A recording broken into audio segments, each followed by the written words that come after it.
আজকে গোটা বাংলাদেশের মানুষ অত্যন্ত গভীর শোকাহতের ভিতরে রয়েছে এবং অনেকটা আতঙ্কের ভিতরে রয়েছে। আপনারা বাংলাদেশের সবাই অবগত হয়েছেন, আজকে হলো 21শে জুলাই 2025 সাল, রোজ সোমবার। আজকে বেলা 1টার ভিতরে আনুমানিক ঢাকা বাংলাদেশ বিমান বাহিনীর যেই প্রশিক্ষণ দেওয়ার জন্য যেই তারা বিমানগুলি ব্যবহার করে, তারই একটি বিমান ঢাকার উত্তরার মাইলস্টোন স্কুল অ্যান্ড কলেজের ভিতরে কিভাবে বিধ্বস্ত হয়ে সেখানে ওই বিমানের পাইলট সহকারে আরও প্রশিক্ষণপ্রাপ্ত যারা দিতেছিলেন তারা সহকারে এবং স্কুলের ছোট ছোট মাসুম নাবালেক শিশু বাচ্চা সহকারে প্রায় 19 জনের মতো নিহত হয়েছে বিভিন্ন খবরে আমরা যেটা জানতে পেরেছি, যেটা আমাদের জন্য অত্যন্ত দুঃখজনক এবং মর্মাহত একটি বিষয়।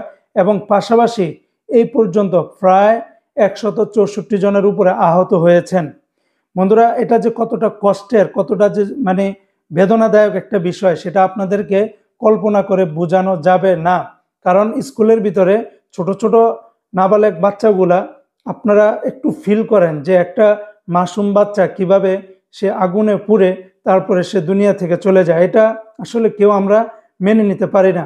তো আমাদের সকলের একটা প্রশ্ন যে এই যে ঘটনাটা, এটা কোনো ষড়যন্ত্র কিনা সেটা সঠিকভাবে তদন্ত করা দরকার। এটা হলো 1 নম্বর প্রশ্ন। 2 নম্বর কথা হলো যে বাংলাদেশ বিমান বাহিনীর যে বিমান যে প্রশিক্ষণ দেওয়ার সিস্টেম, সেটা আদৌ কি এই রেসিডেন্সিয়াল এলাকার ভিতরে প্রশিক্ষণ দেওয়ার কোনো নিয়ম কানুন আছে কিনা, বা এটার জন্য আলাদা কোনো জায়গা নির্ধারিত করা হয় কিনা ইন্টারন্যাশনাল রুলস অনুযায়ী, এই বিষয়গুলো তারা পরিপূর্ণভাবে মানে কিনা সেটাও তদন্ত করা দরকার। কারণ প্রশিক্ষণ বিমানগুলা সাধারণত যে কোনো প্রশিক্ষণ দেওয়ার ক্ষেত্রে অনেক সমস্যা হতেই পারে বা থাকতেই পারে, বা যে কোনো একটা বিমানের যান্ত্রিক ত্রুটি থাকতেই পারে। তো সেটার জন্য আলাদা এরিয়া অবশ্যই থাকা দরকার রয়েছে যে কোনো প্রশিক্ষণের ক্ষেত্রে। সেটা তারা সঠিকভাবে মানতেছে কিনা সেটা আমাদের সকলেরই প্রশ্ন এবং জবাবদিহিতা দিতে হবে বিমান বাহিনীর কর্তৃপক্ষের। এবং 3য় নম্বর আমাদের যে প্রশ্ন সেটা হলো, যেই বিমানগুলি দিয়ে তারা প্রশিক্ষণ দেওয়াচ্ছে সেগুলো আদৌ কি পরিপূর্ণভাবে কাজ করতে গেছে কিনা, তাদের ফিটনেস, তাদের ইঞ্জিন, তাদের এভরিথিং সবকিছু ঠিকঠাক আছে কিনা সেটা অবশ্যই তদন্ত করে যাচাই বাছাই করার দরকার। কারণ একটা অকেজো বিমান দিয়ে, একটার ইঞ্জিন খারাপ দিয়ে এটাকে বারবার নাট বল্টু আর স্ক্রু বল্টু রিপেয়ারিং করে করে, যেটা ডেট ওভার বিমান, এরকম বিমান দিয়ে যদি আপনি প্রশিক্ষণ দেন, তাহলে আজকে এই ঘটনা ঘটছে, কালকে যেন আরেকটা ঘটনা না ঘটবে সেটার তো কোনো নিশ্চয়তা নেই।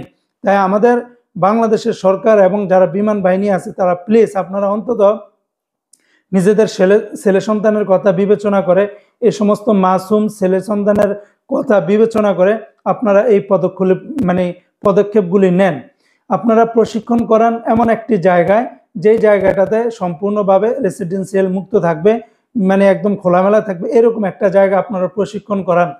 তারপরে যেগুলো দিয়ে আপনারা প্রশিক্ষণ করাচ্ছেন সেগুলো যেন ঠিকঠাক থাকে, সেটারও একটা প্রপার আপনারা গাইড মেনটেন করেন।